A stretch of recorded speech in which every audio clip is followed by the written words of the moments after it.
maaş, prim, zam, mesai, izin, evrak, bordro.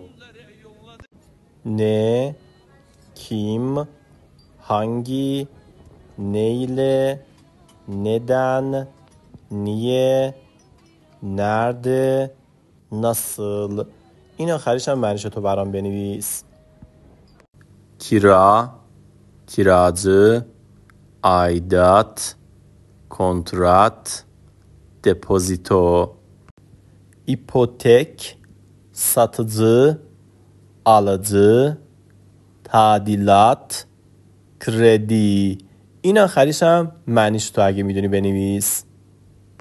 satın almak, tapu, peşinat, faiz oranı, vergi.